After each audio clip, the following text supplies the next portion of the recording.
Hi everyone, this is Killshot from 99 Gaming's The Walking Dead Comics, issue number 91, Read and Explained, aka Comics with Killshot.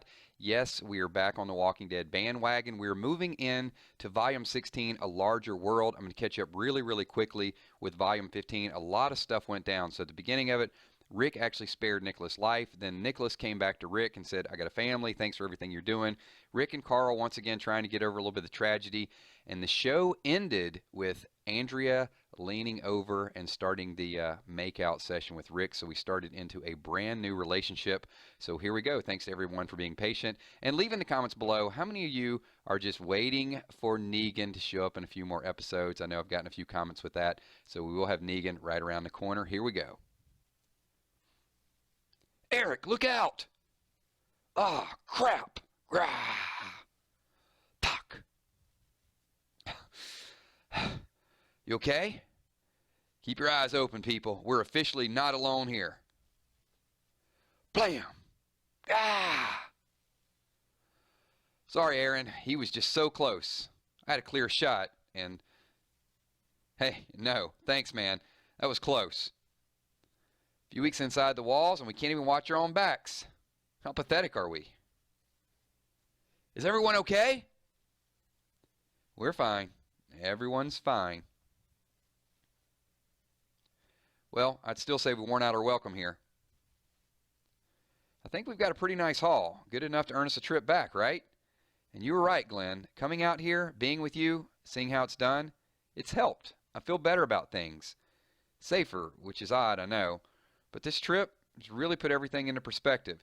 So if you guys don't remember last episode, Maggie was losing it again, and she did not want Glenn to ever go out. She said she couldn't do it, and now she's along for the ride, and she thinks it's a little safer than she thought. If everyone's backpacks are at least half as full as mine, we're in really good shape. If we start driving now, we should be able to get back before dark. Great. I don't think I could take another night sleeping in the van. Crybaby. All aboard, and fast. Looks like we got more company. We're going to run out of food again. No matter how much food they return with, it's just a matter of time. It's almost been 2 years since people stopped making canned food. We're already pushing past the expiration date on most things. Things that are still fresh, well, they're not the most desirable items. Canned fish shouldn't last 3 years, you know? I feel like we'll be hunting wild dogs before the end of the winter. We're simply not prepared. That's a mistake I refuse to make a second time. We can't afford it. We need to get serious about farming. We need to ask around, see if there's anyone here who has experience with it. We're going to need to get supplies, seeds, fertilizer, whatever it is you need for this kind of thing. As far as land goes, we could just pick 3 or 4 yards, more depending on how big an area we need. There's still enough vacant houses. We wouldn't need to take over anyone's backyards. That falls under zoning. Sounds like an Abraham problem. I can handle that. Easy. I'll ask around. See if there are any farmers in the mix. Good. I think that's all for today. Thanks for coming. When do you think my mom and dad will come back? It's supposed to be tomorrow at the latest, right? They set a date? Does that hurt? Your eye? No. Never did, really. Weird, huh? I feel bad for you. It's so unfair. Nothing bad ever happens to me. Are you serious? Your dad and your mom are both dead. Glenn and Maggie are just 2 people who took you in. I'm sorry. I didn't mean to. It's okay. I know. I just like to pretend things are different. It makes me happy. I'm not saying alienating him is a good idea, but you've really pulled Nicholas into the inner circle these last couple weeks. You think that's wise? Keep your enemies closer, right? And I'm still not even convinced he's an enemy. Ever the optimist. Sophie and Carl getting along while she stays here? Sure, they've always been friends. She's a little weird at times, but nothing we can't handle. Okay, well, I guess I'll be going home now.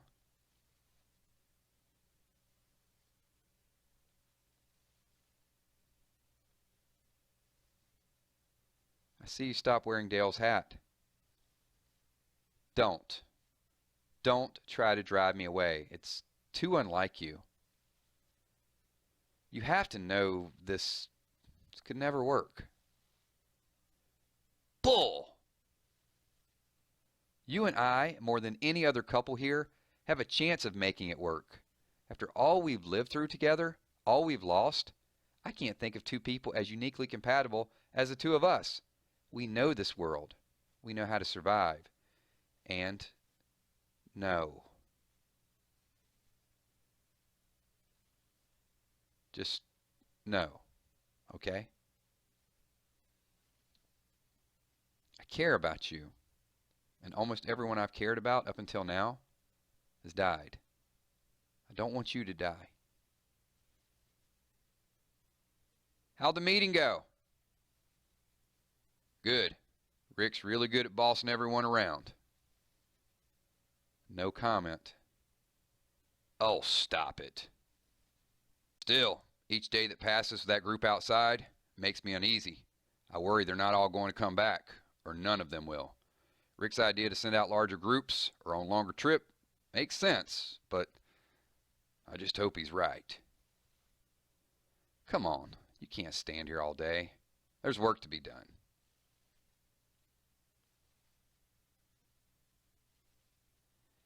I know. It happened a long time ago. How could I not be attracted to that guy?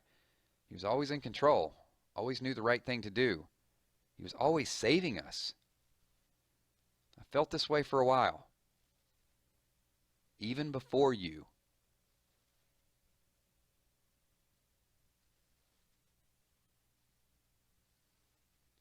No. I'm talking to a freaking hat. I'm sorry to bother you. No bother. I'm just doing inventory on our medication. I'll update the list of what we need after Heath and the rest return. What can I do for you? I know it's important to clean Carl's wound every day, but he won't let me, and to be quite honest, I find it difficult. It's not easy to look at. Can you bring him in the next hour or so? Sounds like I need to do it tonight. It's really no problem for me to do it every day. It's not something we can ignore in this early stage of his healing. Thanks so much. What is it? Someone just ran past your window. Excuse me. Who was that looking in the window? Oh, could that be the start of the Saviors, maybe? I don't know. Oh, they're back. It's good news. That's refreshing. So, how'd you do? Good. Not great. We'll be fine for a few more weeks, but just barely. It's slim pickings out there, Rick. I don't know how we're going to... Where's Sophia? I left them back at the... Mom! Sophia, I'm so happy to see you. Did you have fun staying with Rick and Carl? I did, but please, don't go away again. I missed you. I understand, dear. I'm glad you had fun. I had fun seeing what Daddy does when he goes out. I'll be less scared when he goes out next. And I'll stay with you. You know I'm just pretending you're my mom and dad, right? I'm not as scared anymore, so I can talk about that now. That's very brave of you, dear. And you know, it doesn't mean we love you any less than a real mommy and daddy. Man, never thought we'd get that van unloaded. We ended up finding quite a bit of stuff. Yeah? And why exactly did we help unload everything? I saw Glenn and Maggie scurrying away as soon as we got there. Eric, be nice. They spent a week away from their daughter. I can understand. Fine, fine. Besides, it makes me a little less guilty about keeping this a secret. Eric! Why would you? You know we're supposed to share things like that. The group would have wanted to drink the whole bottle before we got back anyway, and besides, this scotch is 20 years old. I don't think anyone but us would be able to appreciate it. I feel so ashamed of you, but I'm sure that'll wear off in the time it takes me to get a couple glasses. So forgiving. That's why I love you. Carl, what are you doing? Reading. You know we're not supposed to be using the lights at night. We need to conserve power. The panels don't absorb enough solar power in the winter to begin with, and we're running a lot of heaters. It's just a lamp, Dad, and I'm turning it off. Sorry. Click. How's your eye? Did it hurt when Dr. Cloyd cleaned it? A little. Don't call it an eye. I don't have an eye there anymore. I'm sorry. I don't know what to call it then. It's a hole. I have a big giant hole in my head where an eye used to be. I'm going to call it a hole. Look, I know this isn't easy, and I know you're dealing with a lot right now, but son, there's no reason to get short with me. You don't know anything. Excuse me?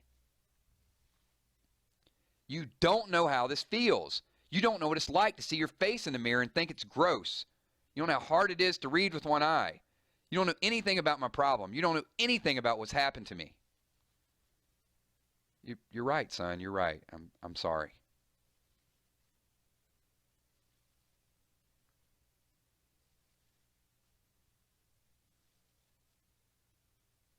It's too quiet. It's too quiet. Everyone's sleeping peacefully. Oh, and someone is spying on the group. So we did see someone go by the window, and now we have the binoculars. Now we know on the TV show, it was much, much later, but the binoculars were the scavengers. So don't spoil it, but this looks very, very intense. Thanks, everyone, for watching. Appreciate all of you being patient, waiting for these comic book reads. Only about 9 more episodes, and you know it's going to be PP Pants City here real soon. Give this video a thumbs up. I'll talk to y'all soon. My name's Killshot. Peace.